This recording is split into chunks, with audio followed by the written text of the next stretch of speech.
네, 첫 번째 작전명입니다. 주의 경보 쏟아지는 코스피인데요. 일단 이 코스피가 소수 종목의 거래가 집중이 되면서 시장 경보가 계속해서 올라가고 있습니다. 개인 이외에 강력한 매수 주체가 없기 때문에 좀 이런 현상이 나타나는 게 아닌가 싶거든요. 한규수 매니저님, 네. 코스피 이런 현상 계속 지속이 되는 겁니까? 이런 현상이 어느 정도까지 진행이 될 것 같아요. 그래요? 일단 시장 자체가 일단 시장을 이끌어가는 주요 매매 주체가 외국인인데 외국인들이 일단 주식을 팔고 있는 그런 과정들이고 여기다가 기관 투자가들은 지금 돈이 없습니다. 그래서 항상 뭐 이빨 빠진 호랑이에 비유를 하고 있는데 기관들에 의한 장세를 기대하기는 당분간은 상당히 어려운 상태고요. 이런 상태에서 개인들이 주도하는 장세는 일부 특정 개별 종목들, 테마주들, 이슈주들, 우선주 이런 작은 종목 중심으로 투기적으로만 이루어지는 그런 장세다 보니까 지금 시장이 굉장히 어렵고 답답한 시장이 계속해서 진행이 되고 있는 겁니다.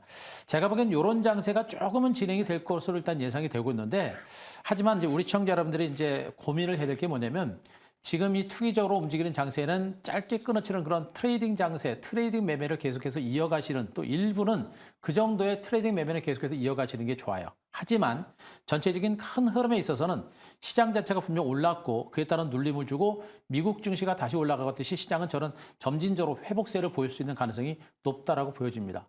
그래서 지금 현재 우리가 주의해야 될 것은 이 투기적인 종목군들의 급등락 나오는 이런 종목에 대해서 우리가 몰빵을 하거나 그런 종목에 대해서 우리가 뭐 계좌 수익을 높이려고 공격적으로 배팅하거나 이렇게 되면 여러분들의 이제 총알이 계좌가 계속해서 줄어듭니다. 계좌가 총알이 줄어들게 되면 나중에 시장에 살아났을 때 실질적으로 총알이 부족해가지고 좋은 장을 놓칠 수가 있어요. 그래서 지금은 투자 자금, 투자 원금을 조금만 일부만 10에서 20%만 트레이딩 매매를 하면서 트레이딩 매매하고 나머지 자금은 기관하고 외국인들의 매수가 들어올 때 앞으로 시장에 살아날 때 시장에 이끌어갈 수 있는 좋은 주식을 바닥에서 물량을 매집해가는 이런 전략을 펼치는 게 지금이 가장 좋다라고 보여집니다. 그래서 지금 시장의 특징은 이런 트레이딩 매매 작은 투기적인 종목에 대해 너무 목매지 말고 짧은 단기 매매 해가면서 나머지 큰 자금은 큰 시세를 보고 우리가 종목을 매집해 들어가는 이런 전략이 필요한 그런 기사다 이렇게 보시면 될 것 같습니다. 알겠습니다. 조금 짧게 정리를 해보자면 어떻게 보면 현금이 지금 시장에서는 총알이 될 수도 있다. 그쵸.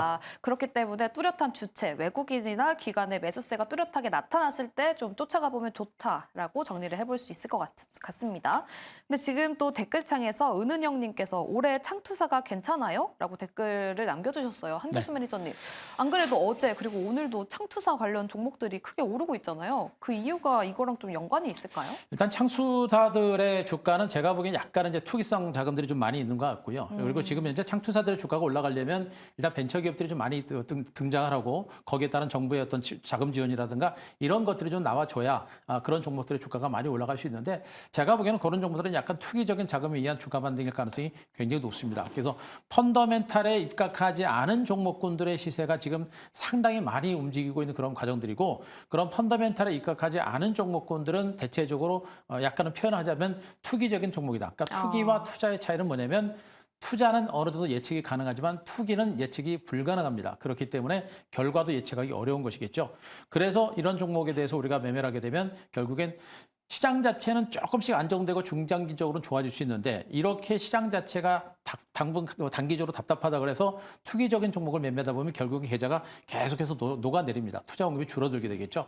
그러다가 나중에 시장이 좋아지게 되면 정말 큰 기회를 놓칠 수가 있습니다. 그래서 제가 당부드리는 것은 지금 시장은 아무리 이 종목 저 종목 다니더라도 수익을 내기가 굉장히 어려워요. 그래서 네. 짧게 끊어지는 단기 매매 정도는 하시되 전체적인 투자 자금의 뭐 7, 80%의 투자 자금 정도는 중기적으로 시장이 살아날 때를 대비해서 좋은 주식을 싸게 잡아가는 이런 전략이 필요한 구간이니까 무리하지 말고 좀 안정적인 매매를 좀 하자라는 얘기를 말씀드리겠습니다. 알겠습니다. 그래서 그런지 지금 대기자금 잔액도 역대 최고치를 기록하고 있다고 합니다. 그래서 오히려 이 단기 트레이딩보다는 중장기적인 자금이 들어올 수도 있다라고 긍정적으로 보는 곳도 있어요.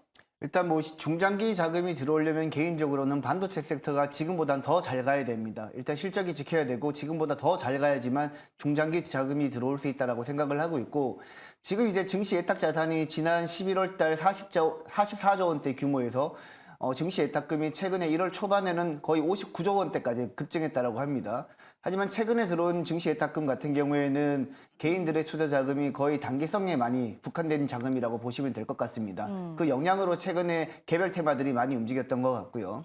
그래서 지금은 시장의 성격상 그리고 자금의 성격상 중장기 트레이딩을 하기보다는 단기적인 이벤트가 있을 때마다 짧게 치고 나오는 전략이 조금 더 좋을 거라고 보고 있고, 앞서 말씀드렸듯이 중장기 자금이 본격적으로 상승하려면 시장에 대한 투자자들이 확신을 가져야 되는데 네. 아직까지 시장은 투자자들에게 그 정도의 확신은 주지 못하고 있는 것으로 보이고 있습니다. 아마 확신을 가지려면 본격적으로 미국 기준금리가 하락하면서 반도체 실적이라든지 바이오 섹터들의 기술 이전이라든지 M&A가 본격적으로 지금보다 더 이루어진다라면 중장기 투자 자금도 많이 유입되지 않을까라고 생각하고 있습니다. 두 분 모두 지금 어쨌든 트레이딩 자금이 굉장히 많은 시장이다라고 해석을 하시는 것 같아요. 그래서 중장기적인 투자보다는 이 이슈에 따라서 움직이는 시장이기 때문에 관련 이슈들을 좀 체크해봐야 된다라는 입장인 것 같습니다. 근데 1월 달 딱 시작할 때만 해도 지금 우리 뭐 반도체 이야기도 굉장히 뜨거웠고 네. 바이오 이야기도 굉장히 뜨거웠잖아요. 근데 지금 주도주가 왜 없는 거죠, 한교수 매니저님? 주도주 있어요. 아직은 있어요? 있는 겁니다. 일단 반도체가 일단 주도주인데 주도주면서 단기적으로 올랐다가 좀 쉬어가는 그런 구간들이거든요. 미국 증시가 조정을 받고 그리고 이제 금리 인상, 금리 인하 시점이 뒤로 딜레이가 될 거다라는 얘기들 때문에 미국 증시가 조정을 받았고 그래서 반도체 관련주들도 전반적으로 약간 쉬어가는 그런 과정이 진행되고 있는 겁니다. 지금 뭐 HBM부터 해가지고 온디바이스 그리고 XCXL 같은 이런 종목군들이 장기로 올랐고 이러면서 종목들이 계속 순환하는 이런 흐름들이 나오고 있는데 반도체주 전반에 걸쳐서 쉬어가는 흐름이 나오고 그러다 보니까 못 올랐던 종목으로 자꾸 이제 순환하는 이런 흐름이 계속 반복이 되고 있는 것일 뿐이고 반도체 종목들은 여전히 뭐 주도주가 될 수 있는 가능성은 여전히 큽니다. 다만 주도주라고 해서 그것이 시세가 계속 쉬지 않고 가는 것이 아니라 1차 상승 후에 쉬었다가 나중에 또 2차 상승이 나오는 이런 형태가 될 수 있는 가능성이 여전히 커요. 그렇기 때문에 일단은 반도체 관련주가 쉬어가는 와중에 다른 종목들이 잠깐 시세가 나오고 순환하는 이런 흐름이 나올 거고요. 그런 시세 순환 흐름이 어느 정도 끝나고 나서 말씀하셨듯이 이제 미국 증시가 강세를 보이고 또 미국의 금리 인하에 대한 기대감이 커지고 이런 재료들이 나오게 되면 그때부터 주도주가 다시 움직일 겁니다. 그래서 네.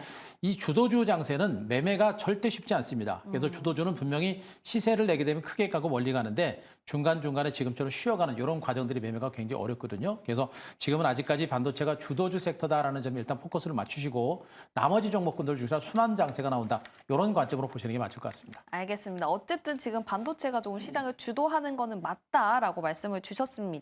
그러면 관련 종목들 이야기도 들어봐야 될 것 같아요. 저는 지금 이제 뭐 동진 세미캠을 계속 보고 있는데요. 우리 백인님께서도 보고 있는 종목인 걸로 알고 있고 지금 동진 세미캠이라는 종목을 보고 있는데 일단 반도체 장비주들 중에서는 정말 실적이 탄탄하고 그리고 경쟁력이 탄탄한 종목들 이런 종목들을 우리가 계속 보셔야 됩니다. 기업 가치가 좋은데도 불구하고 주가가 참 줄굴장창 못 가는 종목들이 상당히 많아요. 많은데 그중에 대표적인 종목이 바로 이제 동진 세미캠이다라고 보셔도 될 것 같습니다. 기본적인 뭐 반도체 종목군들에 비해서 퍼가 뭐 지금 12배 정도에 불과한 굉장히 저평가된 종목이고 네. 지금 주가가 무려 한 4년의 기간 동안 장기 횡보세를 기록했습니다. 그리고 박스권 상단에서 매물을 좀 소화해내고 있는 그런 과정이고 최근에 기관들의 매집이 꾸준하게 들어오고 있는 그런 모습들이거든요. 그래서 지금 이런 종목군들은 지금 다소간의 물량을 좀 소화해내는 이런 과정들은 연출되겠습니다만 결국에 기업의 가치가 워낙에 좋고 경쟁력 자체가 워낙에 좋은 종목이다 보니까 나중에 시장이 좀 살아나고 반도체 관련주로 시세가 나올 때 다시 한번 움직일 가능성이 높은 것으로 보고 있어서 이런 종목들은 우리가 계속해서 체크하시고 우리가 중장기로 계속 보실 만한 종목이 아닌가 이렇게 말씀드리겠습니다. 네, 오히려 저평가가 조금 기회가 될 수 있다라고 말씀하신 거에 상응하는 종목이 바로 동진 세미캠이 아닐까 싶습니다. 다음 백인현 매니저님도 보시는 종목 따로 있으신가요? 네, 저는 솔트룩스가 좀 괜찮아 보입니다. 일단 지금 현재 반도체랑 바이오가 이전만큼 치고 나가지 못한다고 봤을 때 최근 시장의 키워드는 메타버스랑 인공지능이거든요. 근데 오늘 같은 경우에는 메타버스가 많이 급등을 하다가 장 막판에 조금 밀렸습니다. 시간의 거래에서도 일부 종목들은 조정을 보이는 모습을 보였고요.